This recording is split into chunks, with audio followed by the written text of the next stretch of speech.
Villeneuve, son vieux bourg, ses grands vins et sa votation qui déchire le village. Faut-il ou non prolonger la ligne 201 ? Bien sûr, disent les uns. Grâce au projet du canton, aura la possibilité d'être prolongé par la rue des Remparts. Bien sûr que non, disent les autres.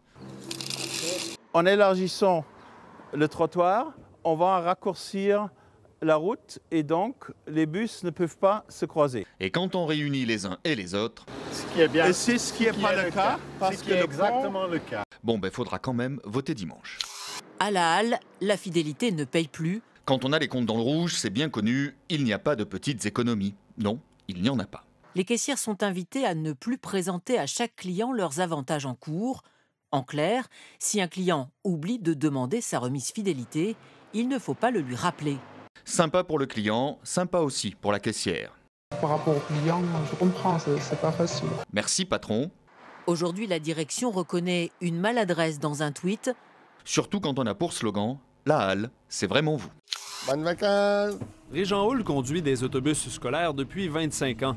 Il est impressionné par le véhicule 100% électrique qu'on lui a confié au début de l'année.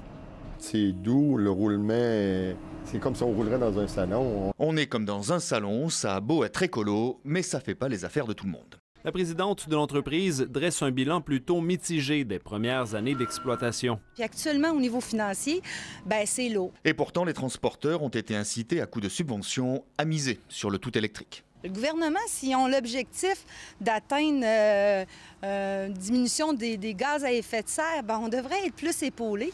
J'aime bien la centrale nucléaire parce que je connais tous les ingénieurs, enfin la plupart de ceux qui y travaillent. Le nucléaire est certainement une des énergies les plus propres, mais elle a prouvé qu'elle était potentiellement dangereuse. Et c'est bien pour ça que dans 7 ans, la centrale doit disparaître. Et n'en déplaise à certains, eh bien ici, on y tient. Louis Fador a la même vue depuis 40 ans. J'aurais peut-être un petit quelque chose au cœur de l'avoir démolir ou quelque chose ainsi.